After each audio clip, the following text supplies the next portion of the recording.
Good morning students. Last lecture के अंदर हमने चैप्टर नंबर 8 स्टार्ट कर लिया था और उसके अंदर हमने ग्राफ्स जो थे वो बनाए थे और उसका रिमेनिंग पार्ट हम आज इस लेक्चर के अंदर कवर करते हैं। तो फर्स्ट पार्ट है आज का merits of diagrammatic and graphic presentation. इस चैप्टर के अंदर मेरिट क्या हैं, अगर हम डायग्राम्स बनाते हैं, टाइम सीरीज ग्राफ अगर हम ड्रॉ करते हैं तो उसके क्या बेनिफिट्स हो रहे हैं, मेरिट्स क्या हैं हमारे लिए। First one is simple and understandable information. अगर हमें डायग्राम्स के थ्रू डायग्राम्स अगर हम बनाते हैं या हम ग्राफ्स बनाते हैं तो उसके थ्रू हमारा जो कंसेप्ट है वो क्लियर हो जाता है। ठीक है, वो क्या होता है, सिंपल होता है उसको समझना, अंडरस्टैंड करना। जो भी इंफॉर्मेशन जो है हम देना चाहते हैं ड्रॉ करके, डायग्राम और ग्राफ को ड्रॉ करके जो भी हम समझाना चाहते हैं वो हम इजीली जो है वो सामने वाले को क्या कर सकते हैं, रिप्रेजेंट करते हैं, उनको सामने वाले को हम प्रेजेंट करके देते हैं डेटा को। ठीक है, इससे क्या होता है, features of data can easily understand. जो भी हमें लगता है कि हमारा जो डेटा है उसके जो भी फीचर्स है जो हम उसको उसके थ्रू बताना चाहते हैं, डेटा का feature of data, it can easily explain to the person through a diagram और ग्राफ्स। ठीक है, नेक्स्ट आता है lasting impact. Lasting impact means कि जब भी हम डायग्राम्स बनाते हैं तो ये इस तरह से हम प्रेजेंट करते हैं कि जो इसका लास्ट इम्पैक्ट जो है हम रीडर के ऊपर छोड़ दें, उसके माइंड के ऊपर इम्पैक्ट करता है। ठीक है, यानी कि जो पढ़ने वाला है, रीडर्स माइंड। साथ ही साथ जब भी उसको एक नज़र में हम उसको नोटिस में लेके आते हैं, जो भी हमारे ग्राफ्स हैं, चाहे हम लाइन डायग्राम बनाते हैं या कर्व के थ्रू बनाते हैं, तो उसमें रीडर के ऊपर साथ ही साथ उसको वो जो है देखते ही उसको समझ में आ जाता है, लास्टिंग इम्पैक्ट उसके ऊपर डालता है। Information is not easily forgotten. तो जो हम डायग्राम्स के थ्रू बनाते हैं ऐसी इंफॉर्मेशन को हम आसानी से भूलते नहीं हैं, क्योंकि वो हमारे माइंड में जो है वो इम्पैक्ट डाल देता है, वो एक ऐसी छवि जो है वो छोड़ता है डायग्राम की, हमारे माइंड में सेट हो जाता है, तो नॉट इजीली फॉरगेट। ठीक है, क्लियर। नेक्स्ट है नो नीड ऑफ ट्रेनिंग और स्पेशलाइज्ड नॉलेज। अगर हम डायग्राम्स बनाते हैं, उसके थ्रू प्रेजेंटेशन देते हैं अपनी, तो इसके लिए कोई स्पेशल ट्रेनिंग की हमें ज़रूरत नहीं होती। क्लियर। तो इसके लिए सिर्फ क्या होता है कि उनको थोड़ी बहुत नॉलेज होनी चाहिए, कैसा पर्सन जो कि नॉलेज रखता है। ठीक है, रीडिंग द डायग्राम्स और ग्राफ, उसको सिर्फ रीड करना आना चाहिए डायग्राम्स को, तो मतलब उसको बनाना आ जाएगा। अगर रीड करना आता है तो इट मीन्स वो इजीली जो है उसको ड्रॉ भी कर सकता है, रीड एंड ड्रॉ इजीली। ठीक है, इसके लिए अगर हम बोलें कि उसको ट्रेनिंग लेने की रिक्वायरमेंट है तो ऐसा कुछ भी नहीं है। कोई भी पर्सन जो है वो इजीली जो है डायग्राम को समझ भी लेता है और उनको ड्रॉ भी कर सकता है। तो थोड़ी बहुत उसको स्पेशलाइज नॉलेज ही होनी चाहिए डायग्राम्स को बनाने की। तो इस तरह से डायग्राम जो है वो बनते हैं और they can easily understand by a layman also. अगर हम कुछ डायग्राम्स बनाते हैं तो हमें थोड़ी सी नॉलेज है तो उसी के थ्रू हम डायग्राम्स बनाते हैं, तो एक आम बंदा जो है जिसको उस फील्ड का पर्सन भी नहीं है, एक आम लेमैन भी जो है उसको इजीली जो है वो अंडरस्टैंड कर लेता है उस चीज़ को। नेक्स्ट है हमारा attractive and effective means of presentation. एक फायदा उसका ये भी है ग्राफ्स के थ्रू बनाने का कि एक तो ये अट्रैक्टिव होते हैं। ठीक है, जो भी डायग्राम्स हम बनाते हैं पहले ही नज़र में हमें अट्रैक्ट कर देते हैं, इफेक्टिव होते हैं। किस चीज़ के लिए, प्रेजेंटेशन ऑफ डेटा के लिए, क्योंकि हमने जब प्रेजेंटेशन देनी है तो सबसे फर्स्ट ऑफ ऑल हम क्या करते हैं, प्रेजेंटिंग डेटा। जब भी हमने डेटा को प्रेजेंट करना है तो हमारे माइंड में सबसे फर्स्ट थॉट ये आती है कि हम रिटन में उनको पेज के ऊपर लिखने की बजाय ग्रामेटिकली वे से जो है अपने डेटा को प्रेजेंट करें। ठीक है, क्योंकि वो अट्रैक्टिव और इफेक्टिव होते हैं। नेक्स्ट आता है अ क्विक कंपैरेटिव ग्लैंस। अगर हमें डेटा को दिखाना है डायग्राम के थ्रू तो उसका क्या बेनिफिट है, it facilitate to compare other things, यानी कि हम कंपैरिजन कर सकते हैं one variable to second variable which we want to show in the graph. जैसे कि अब किसके लिए फैसिलिटेट है ये, फैसिलिटेट टू कंपेयर। ठीक है, जैसे कि फॉर एग्जांपल हमारे पास दो सेक्टर हैं, प्राइवेट सेक्टर है, क्लियर, और साथ में एक पब्लिक सेक्टर है, और दोनों ही सेक्टर की हमें क्या करनी है, पब्लिक सेक्टर, दोनों ही सेक्टर की इन्वेस्टमेंट शो करनी है हमें अलग अलग मंथ के अंदर। ठीक है। तो हम यहाँ पे एक पॉइंट ऐसा लिख सकते हैं कि हमने डायग्राम बनाया और डायग्राम के अंदर हम यहाँ पे ओरिजिन से स्टार्ट करते हैं कि जैसे जनवरी का मंथ हमने कितनी इन्वेस्टमेंट की इन दोनों सेक्टर ने, राइट, और फिर फेब के महीने में और एंड सो ऑन जो भी आगे आगे चलता है। तो हम यहाँ पे 2 पॉइंट ले लेते हैं अपने स्केल के लिए। हम यहाँ पे जो लाइन दिखाएंगे वो हमारा प्राइवेट सेक्टर होगा और जो हम डॉटेड के साथ दिखाएंगे वो हमारा पब्लिक सेक्टर होगा। तो हम यहाँ पे लेते हैं कि अगर 5 लाख जो है वो जन के महीने में प्राइवेट सेक्टर ने यहाँ पे इन्वेस्टमेंट किया है और फेब के महीने में उन्होंने 7, ठीक है, तक ले गए अपना जो भी है इन्वेस्टमेंट। सेम हम क्या करते हैं उसी टाइम पीरियड के अकॉर्डिंगली हमने पब्लिक सेक्टर का भी नोट डाउन करना है। पब्लिक सेक्टर अगर स्टार्टिंग में 7 या 8 लाख जो है इन्वेस्टमेंट करते हैं, ठीक है, अब हम उनको दिखाना चाहते हैं, डॉटेड दिखा रही हूँ मैं यहाँ पे। उसके बाद उन्होंने कितना कर लिया, इसके बाद हम ले रहे हैं कि 11 तक 11 लाख, तो इस पॉइंट तक हम यहाँ पे लेके जाते हैं। फेब के महीने में 11 लाख तक उन्होंने इन्वेस्टमेंट करी है। इट मीन्स कि जब हम अपने टाइम सीरीज ग्राफ को शो करते हैं तो वेरी इजीली हम कंपेयर कर देते हैं। अब हम यहाँ पे कंपैरिजन करना आसान है, कोई भी एक आम पर्सन भी, लेमैन भी इसको चेकआउट कर सकता है क्योंकि हमें यहाँ पे स्केल गिवन है जो हमारी इन्फॉर्मेशन को क्लियर करता है। यहाँ पे क्लियर है कि ये प्राइवेट सेक्टर को शो ऑफ कर रहा है कि इनकी इन्वेस्टमेंट कम है as compare to public sector. Clear. Next point है हमारा, नेक्स्ट है इंफॉर्मेटिव एंड एंटरटेनिंग। जब भी हम ग्राफ्स बना रहे होते हैं, ग्राफ्स बनाते हैं, डायग्राम्स बनाते हैं, तो वो क्या हो जाता है हमारा इंफॉर्मेटिव भी रहता है, ठीक है, क्योंकि उससे हमें प्रॉपर इंफॉर्मेशन मिलती है और साथ ही साथ वो क्या होता है एंटरटेनिंग भी बन जाता है। अब जब भी हमारे जो बिगनर्स है, जो भी जिन्होंने डायग्राम्स हमें ड्रॉ करना है, they are fascinated to draw pictures, ठीक है, in the form of diagrams and graphs to present their data. तो जो भी उनको लगता है कि हमारे जो मेन डेटा है हमें प्रेजेंट करना है, तो उसके लिए सबसे बेनिफिट क्या रहेगा, हमारे लिए ग्राफ्स या डायग्राम्स रहते हैं, ठीक है, ताकि उनके लिए क्या होता है वो ज़्यादा फैसिनेटेड होते हैं। फैसिनेटेड मीन्स बहुत ज़्यादा अट्रैक्टिव हो जाते हैं, बहुत ज़्यादा हमें एकदम से ही उसको पढ़ने में हमें समझ में आ जाता है और वो एंटरटेनिंग सा लगता है उनके लिए ये चीज़, ठीक है। लोकेशन ऑफ एवरेजेस, ये भी एक बहुत मेन पॉइंट है जब हम ग्राफ्स और डायग्राम्स बनाते हैं, क्योंकि हमारे पास इन चीज़ों को यूज़ करके, ग्राफ्स और डायग्राम्स को हम इस्तेमाल करके एवरेज भी निकाल सकते हैं। It is very useful for averages. Average क्या होता है, using graphic techniques we can easily locate the value of certain averages. जब भी हम ग्राफ्स की टेक्निक्स यूज कर लेते हैं तो हम वैल्यूज निकाल सकते हैं। वैल्यूज मीन्स हम एवरेजेस निकाल सकते हैं, ठीक है। आपको थोड़ा याद होगा कि हमने ओजाइव किया था लास्ट लेक्चर के अंदर, तब मैंने आपको दिखाया था कि जब लेस देन ओजाइव और मोर देन ओजाइव जहाँ पे भी कट करेंगे, इंटरसेक्ट करते हैं, वहाँ पे मीडियन होता है। तो मीडियन मीन्स क्या हो गया, जो मीडियन है ये हमारा एक एवरेज है, ठीक है।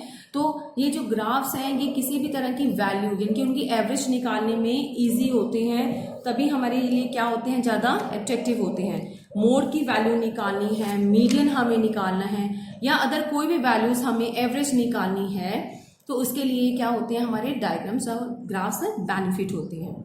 स्टडी ऑफ कोरिलेशन, अगर हमें कोई कोरिलेट करना है दो चीज़ों के बीच में, कोरिलेशन करना है, कोरिलेशन होता है रिलेशन बताना दो चीज़ों के बीच में, तब हमें क्या हेल्पफुल होते हैं ग्राफ्स। फॉर एग्जांपल कि अगर हम ये लें कि इनकम एंड एक्सपेंडिचर अगर हमें ग्राफ के ऊपर शो करनी है, किसी भी पर्सन की या किसी भी लोकेलिटी की, कई बंदों की, हम अगर ले लेते हैं कुछ डेटा कि इनकम एंड एक्सपेंडिचर अगर हमें शो करना है किसके ऊपर, एक ग्राफ के ऊपर, तो हम क्या करते हैं, तो इसके लिए हम कंपैरिजन करके चेकआउट कर लेते हैं कि हमारा जो रिजल्ट आया वो क्या आया है। कैसे कंपैरिजन करते हैं, जैसे अभी हमने प्राइवेट सेक्टर और पब्लिक सेक्टर का हमने लिया था, और उसमें जिसका भी हमारे लिए डायग्राम्स के अपर साइड में जाता है, हायर लेवल जो होता है, वो हम कंसीडर कर लेते हैं कि वो ज़्यादा इन्वेस्टमेंट था और नीचे वाला यानी कि कम इन्वेस्टमेंट है। सेम यहाँ पे इनकम एंड एक्सपेंडिचर वाले केस में अगर हमें इनको कोरिलेट करके बताना है, वो तो था कंपैरिजन कम या ज़्यादा, यहाँ पे हम रिलेशन बता रहे हैं दोनों के बीच में कैसा रिलेशन है। जब भी हम इनकम और एक्सपेंडिचर की बात करते हैं तो इन दोनों के बीच में रिलेशन आपको ऑटोमेटिकली समझ आ जाता होगा।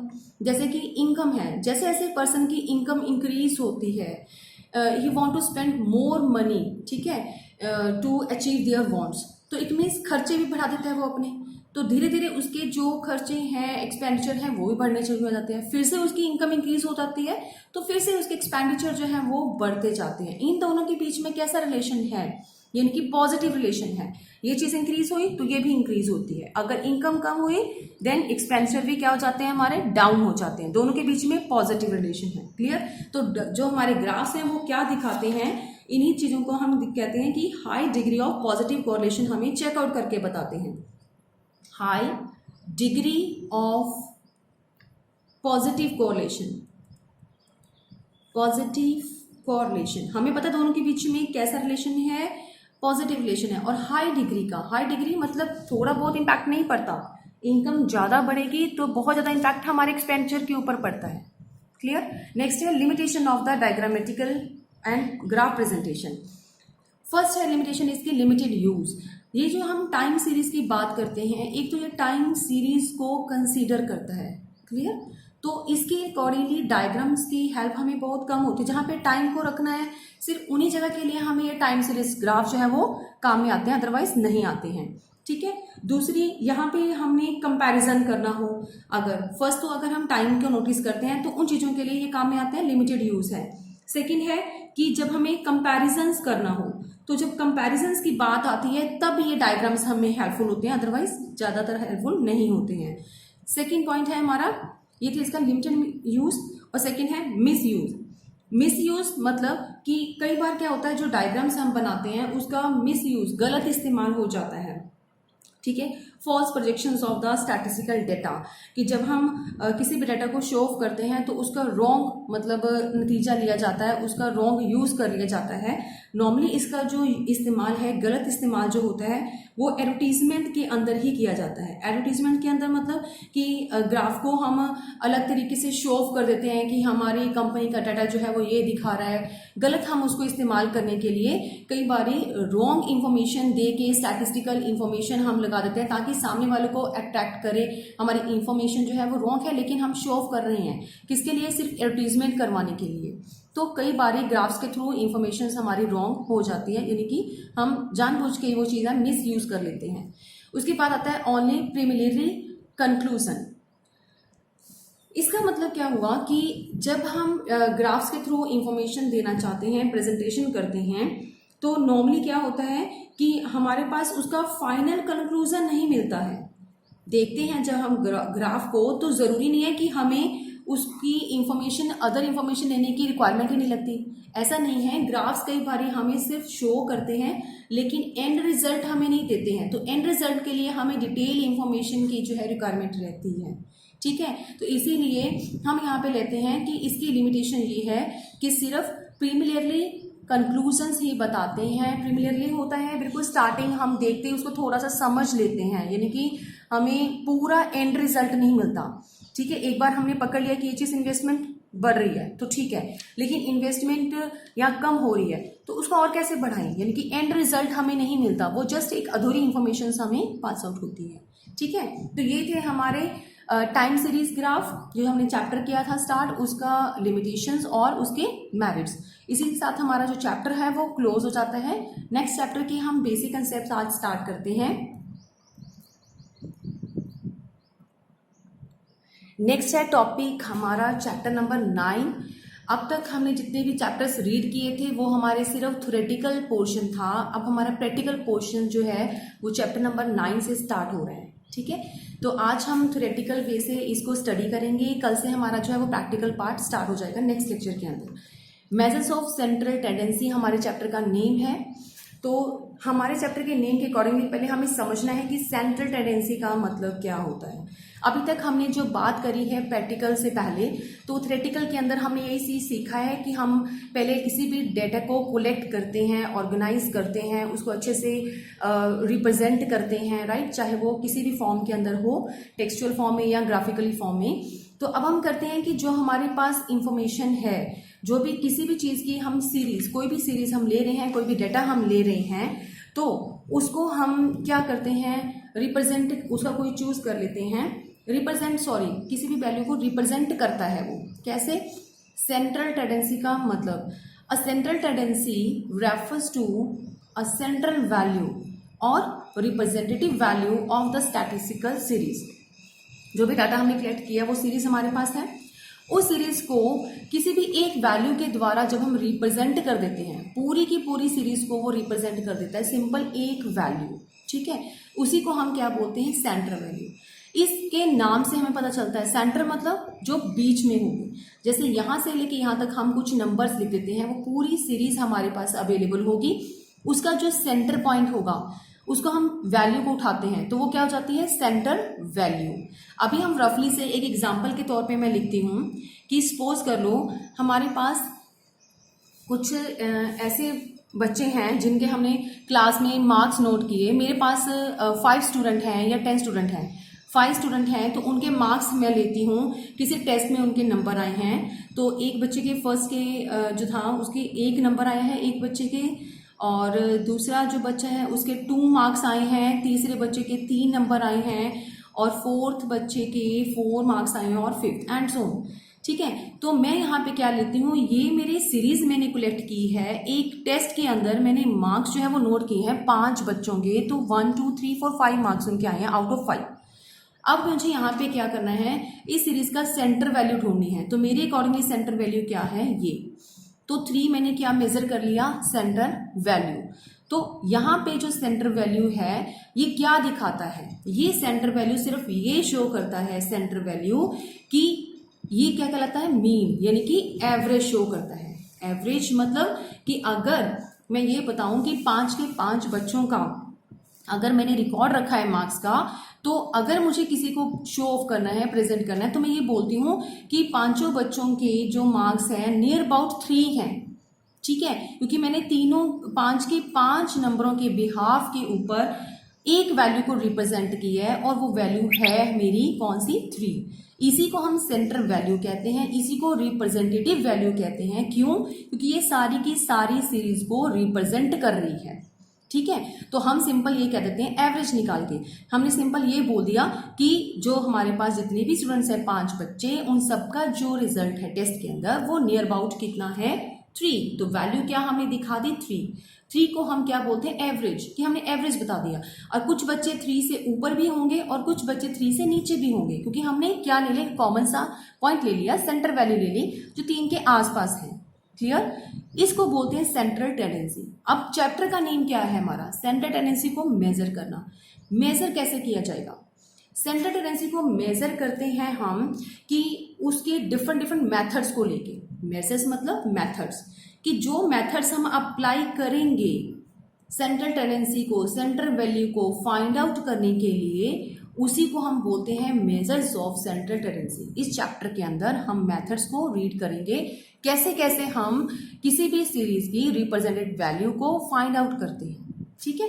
तो नॉर्मली क्या होता है, जो फाइंड आउट करते हैं हम वैल्यू, ये जो हमने सीरीज में लिया है सेंटर, तो जनरली क्या होता है, it is located in the centre और middle of the observation. Normally ये इनके बीच में ही होता है, जनरली वर्ड बोल रही हूँ, जनरली मतलब ज्यादातर जो है वो सीरीज के सेंटर वाला जो डिजिट होता है, वैल्यू होता है, वही हमारी एवरेज होता है। तो जरूरी नहीं है, कई बार हमारे पास क्वेश्चन आते हैं तो ऊपर नीचे भी हो सकता है, ठीक है, लेकिन जनरली हम इसको सेंटर बोलते हैं। तो इसकी जो हमारे पास कंसेप्ट है उसमें भी हम सेंटर वैल्यू का वर्ड ही यूज कर लेते हैं। क्लियर, आगे आता है इसका जो इसके हम पढ़ेंगे पॉइंट्स आज theoretical portion, purpose and functions of central tendency. Purpose and functions, इसके काम क्या है, सेंट्रल टेंडेंसी हमें क्यों बेनिफिट देता है, क्या क्या बेनिफिट होते हैं। फर्स्ट है ब्रीफ डिस्क्रिप्शन। ब्रीफ डिस्क्रिप्शंस मतलब कि जब भी हम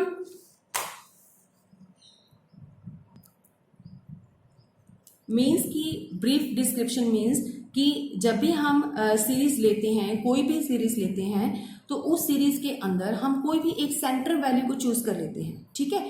तो वो सेंटर वैल्यू या फिर सेंटर वैल्यू के अलावा हम क्या वर्ड यूज करते हैं, एवरेज। तो कोई भी उस सीरीज की अगर हम एवरेज ले लेते हैं तो उसे हमारी पूरी सीरीज को हम रिप्रेजेंट कर सकते हैं, यानी कि एक ब्रीफ डिस्क्रिप्शन।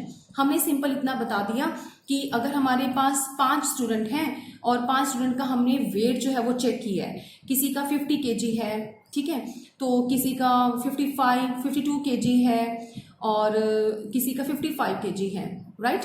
तो हमने नियर अबाउट क्या किया, 4 बच्चे थे, इनकी एवरेज निकाल के चेकआउट कर लिया। तो नियर अबाउट क्या बन जाता है, जैसे कि हम लेते हैं 50 kg, हमने इसकी एवरेज ले ली। 50 kg जो हमने एज्यूम किया है, नॉर्मली यहाँ पे जो है 50 kg एक ही बच्चे की है, लेकिन हमने यहाँ पे एवरेज ले लिया कि 50 kg हम चूज करते हैं, यानी कि सारी जो हमारे पास पर्सन्स हैं, जो स्टूडेंट्स हैं, उनको रिप्रेजेंट कर दिया। सभी की वेट को हमने क्या कर दिया, एक ही वैल्यू से हमने डिस्क्राइब कर दिया बहुत ब्रीफली अपने रिजल्ट को। अब जब भी हमने आगे जो है रिप्रेजेंट करना है, तो हम ये कहते हैं कि मेरी जो क्लास में जितने भी स्टूडेंट्स हैं, उनकी सबकी जो है वेट नियर अबाउट 50 है। तो नियर अबाउट 50 मतलब आसपास 50, मतलब कि वो एवरेज हमने बता दिया, एवरेज 50 है, ठीक है। तो इससे मीन्स क्या हो गया, हमने पूरी क्लास को हमने रिप्रेजेंट कर दिया सिर्फ इस ब्रीफ डिस्क्रिप्शन के थ्रू। नेक्स्ट आता है कंपैरिजन। कंपैरिजन कैसे करते हैं हम, सेंट्रल टेंडेंसी के थ्रू। अब हमें पता है कि जब हम सेंट्रल टेंडेंसी के थ्रू हम लेते हैं डेटा को, making comparison of different set of data. कैसे, एग्जाम्पल लेके समझाती हूँ इस चीज़ को मैं आपको। जैसे हम इंडिया की बात करते हैं, तो इंडिया में अगर हमें लोगों की इनकम पता करनी है, तो हम यहाँ पे लोगों की इनकम को इंडिविजुअली इनकम को हम यहाँ पे क्रिएट नहीं करेंगे कंपैरिजन करने के लिए। हमने इंडिया की पर कैपिटा इनकम को उठा लिया, clear, per capita income, right. इसी इनकम को हमने किसी और कंट्री की पर कैपिटल इनकम के साथ अगर कंपेयर करना है, यूएसए के से हमने पर कैपिटल इनकम जो है वो उठा लिया। अगर मैं बात करूं कि हर एक इंडिविजुअल पर्सन की अगर हम इनकम को उठा सकते हैं, तो वो पॉसिबल नहीं होता, तो हमने पर कैपिटल इनकम को चेकआउट कर लिया, ठीक है। अब इन दोनों के बीच में जो है वो हम कंपैरिजन करके चेकआउट कर सकते हैं कि किसकी इनकम कम है, किसकी ज़्यादा है। जिस कंट्री की पर कैपिटल इनकम कम होगी, तो इट मीन्स वो देश क्या हो जाएगा, हम यहाँ पे शो कर सकते हैं कि वो पुअर कंट्री है। जिसकी पर कैपिटल इनकम ज़्यादा होगी, वो हम यहाँ पे शो कर सकते हैं कि वो रिच कंट्री है, क्लियर। तो ये चीज़ हमने ये पर कैपिटल इनकम की वर्ड क्यों उठाया है, क्योंकि हमने सभी लोगों की इनकम नहीं उठाई। हमने क्या किया, नेशनल इनकम को डिवाइड कर दिया किसके साथ, पॉपुलेशन के साथ। तो क्या निकलाता है, पर कैपिटल इनकम निकलाती है। ये हमने सिर्फ एवरेज निकाल लिया, एवरेज निकाल के उस एवरेज के बिहाफ के ऊपर हमने ये पूरा कंक्लूजन दे दिया, कंपेयर कर लिया हमने एक कंट्री को दूसरी कंट्री के साथ, सिर्फ एवरेज के बिहाफ के ऊपर। तो ये बहुत बेनिफिशियल है एवरेज निकालना। फॉर्मुलेशन ऑफ पॉलिसीज, एक और क्या है हमारा, इसका काम क्या है सेंट्रल टेंडेंसी का, फॉर्मुलेशन ऑफ पॉलिसीज। इसके बिहाफ के ऊपर हम कुछ नई नई पॉलिसीज जो है वो बना लेते हैं, ठीक है। पॉलिसीज कैसे बनाते हैं, जैसे कि कोई भी कंपनी है, अगर उसका कोई कंपनी अपना रिकॉर्ड रखती है, हर साल वो प्रॉफिट को अपने मेजर करती है, ठीक है। कोई कंपनी तो प्रॉफिट को चेकआउट करती है, तो अगर उसने देखा कि पिछले 2 साल में उसका जो प्रॉफिट है 2 इयर्स का, वो क्या हो रहा है, डाउन हो रहा है, क्लियर। तो पिछले साल भी डाउन था, उसे लास्ट ईयर भी उसका प्रॉफिट जो था बिजनेस का या कंपनी का जो भी प्रॉफिट था वो डाउन आ रहा था, तो वो क्या करती है कि उसके बिहाफ के ऊपर 2 सालों के प्रॉफिट के उसने एवरेज निकाल के रखा, वो डाउन जा रहा था, उसके बिहाफ के ऊपर वो क्या कर सकती है, अपनी जो पॉलिसीज है कंपनी की वो फॉर्मुलेट कर सकती है, न्यू पॉलिसीज को वो लेके आ सकती है। क्योंकि ये क्या होता है हमारा कि एवरेज के बिहाफ के ऊपर हमें अपने लास्ट जो पिछला जो भी रिकॉर्ड है उसके बारे में समझ में आ जाता है, तो डाउन हो रहा है तो कुछ नई पॉलिसीज हमें यहाँ पे अपनानी पड़ती है। इसके बाद आता है स्टैटिस्टिकल एनालिसिस। सेंट्रल टेंडेंसीज का ये पॉइंट क्या कहलाता है कि हम उसको एनालिसिस कर सकते हैं, स्टैटिस के डेटा को हम एनालाइज कर सकते हैं। कैसे, इसके लिए भी एग्जांपल देती हूँ मैं। जैसे अब हम बच्चों के मार्क्स की बात करते हैं, फॉर एग्जांपल कि एक स्टूडेंट है, हम एक स्टूडेंट के जनरली अगर मार्क्स देखते हैं अलग अलग सब्जेक्ट के अंदर, तो हम बात करते हैं उसके पास इंग्लिश है, इकोनॉमिक्स है, अकाउंट्स है, और उसके पास फिजिकल एजुकेशन है। तो हम क्या करते हैं कि पूरी क्लास में हम इन सब का रिकॉर्ड ले लेते हैं, ठीक है। तो इन सब में हमने क्या चीज़ चेकआउट किया कि हाँ, इंग्लिश में भी बच्चों के बहुत अच्छे मार्क्स आए हैं, 100 आउट ऑफ 100 आए हैं, और एक जो इकोनॉमिक्स है उसमें भी 90 के नियर अबाउट आए हैं, अकाउंट्स में भी हमारे 80 के नियर अबाउट हमारे मार्क्स आए हैं। फिजिकल एजुकेशन में बच्चों के जो नॉर्मली है, कुछ बच्चों को छोड़ के, 2-4 बच्चों को छोड़ के बाकी जितनी भी क्लास में स्टूडेंट्स हैं उनके सबके मार्क्स जो है नियर अबाउट 50, 52, 55, 45 नियर अबाउट इस तरह से मार्क्स आए हैं। तो इट मीन्स कि हम इसमें क्या जजमेंट करते हैं, स्टैटिस्टिकल एनालाइज क्या किया हमने कि जितने भी हमारे सब्जेक्ट थे उन सभी सब्जेक्ट में, बाकी सब्जेक्ट में बच्चों के अच्छे मार्क्स आए हैं, लेकिन वो बच्चे फिजिकल एजुकेशन में क्या रह गए, वीक। तो ये चीज हमें क्या दिखाती है कि हम स्टैटिस्टिकल को एनालाइज कर सकते हैं। अगर हमें एवरेज निकाला हो तो हम एनालाइज करते हैं। एवरेज निकाला कैसे, ये हमने पूरी क्लास के बिहाफ के ऊपर ये एवरेज निकाले थे हमारे किस चीज के, मार्क्स के। पूरी क्लास के हमने जितने जितने मार्क्स हैं उनको divided by number of students कर लिया और उसके अकॉर्डिंगली मेरे ये रिजल्ट निकलते हैं। 100% रिजल्ट यानी कि इंग्लिश में निकलता है। फिर उसके बाद इकोनॉमिक्स का मैंने एवरेज निकाला, अकाउंट्स का निकाला, फिजिकल एजुकेशन का निकाला।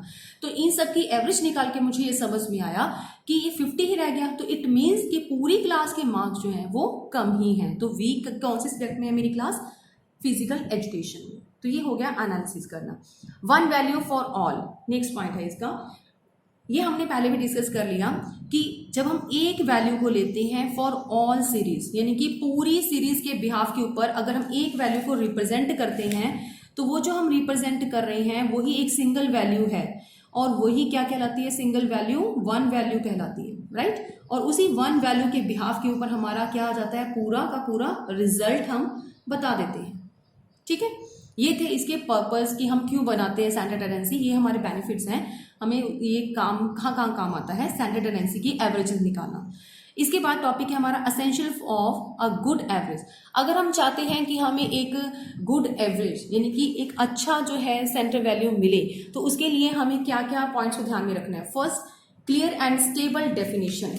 तो क्लियर एंड स्टेबल डेफिनेशन का मतलब a good and the satisfactory average should B clear and stable in a definition.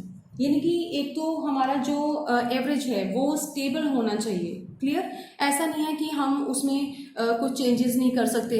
जैसे अभी मैंने लिया कि 50 kg एक स्टूडेंट का वेट था, ठीक है, और दूसरे का 52 kg था और तीसरे का 55 kg था और फिर नेक्स्ट में मैंने फिर 51 या 2 ले लिया। तो इट मीन्स क्या है कि डिफरेंट मैंने यहाँ पे केजेस लिए हैं अलग अलग। तो उसके बिहाफ के ऊपर मुझे यहाँ पे अगर किसी एक को भी चेंज करना हो तो उसका रिजल्ट मेरी फाइनल जो मैंने इसकी एवरेज निकाला था 50 kg उसके ऊपर ज्यादा रिजल्ट के ऊपर फर्क न पड़े।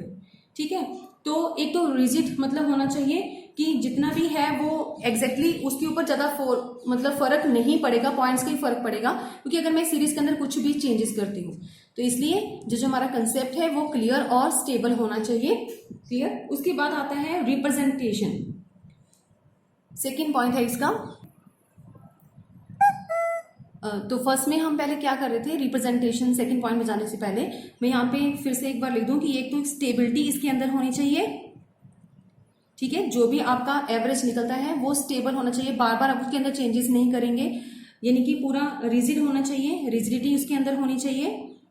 और थर्ड वन क्या होना चाहिए, अंडरस्टैंडेबल होना चाहिए, अंडरस्टैंडेबल। तो ये चीजें हमारे उस एवरेज के अंदर होनी चाहिए, तभी वो एक गुड एवरेज कहलाता है। अब हम चलते हैं सेकंड पॉइंट पे, रिप्रेजेंटेटिव के अंदर कि जो आपका सीरीज का जो वैल्यू आपने चूज करी है एज ए एवरेज, आपने चूज किया है जिसको, जो आपका रिजल्ट निकला है एज ए एवरेज, तो वो जो एवरेज है वो आपका इस तरीके से होना चाहिए कि वो पूरी सीरीज को रिप्रेजेंट करे। ऐसा नहीं है कि जो आप एवरेज ढूंढ रहे हो, जो आप एवरेज ले रहे हो, वो आपका उस सीरीज के किसी भी जगह पे मैच ही नहीं करता हो, यानी कि आपने रॉन्ग अगर आपने एवरेज चूज किया है तो। ठीक है, तो हमारा एवरेज जो है वो सीरीज के आसपास, उसके रिजल्ट जितनी भी आइटम्स है उसके आसपास ही होना चाहिए। नेक्स्ट है सिंप्लिसिटी। जब भी हम एवरेज लेते हैं तो इसमें सिंप्लिसिटी के कंसेप्ट को हमने ध्यान रखना है कि गुड एवरेज कौन सी होती है, जो सिंपल हो, simple that is easily worked out, कि हम इजिली उसको समझ सकें। ठीक है, तो उसके लिए अकॉर्डिंग हमें एवरेज को बनाना होगा। नेक्स्ट आता है सर्टेनिटी। सर्टेनिटी मतलब कि average value should be clear in detail, हमें यहाँ पे हर एक वैल्यू को बिल्कुल क्लियर करके दिखाना है डिटेल के अंदर। डिटेल मतलब कि उसके अंदर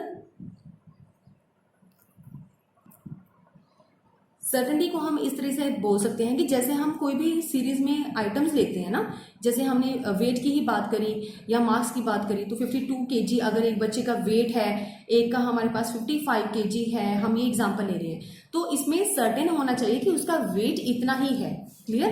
तो ये नहीं है कि हम अनसर्टेन है, हमें कुछ प्रॉपर नहीं पता, अप्रॉक्सीमेटली हम अंदाजे ले रहे हैं, उसके बाद फिर से हम चेंजेस कर रहे हैं, ऐसा नहीं होना चाहिए। हमारा जो सीरीज है उसमें जितनी भी वैल्यूज हैं वो पूरी की पूरी सर्टेन होनी चाहिए। हमारे लिए एक फाइनल कंक्लूजन होना चाहिए कि हमारे लिए यही एक वैल्यू है जिसके बिहाफ के ऊपर हमें क्या निकालना है, पूरे डिटेल में होना चाहिए, ताकि हम उसके बिहाफ के ऊपर गुड एवरेज निकाल सकें।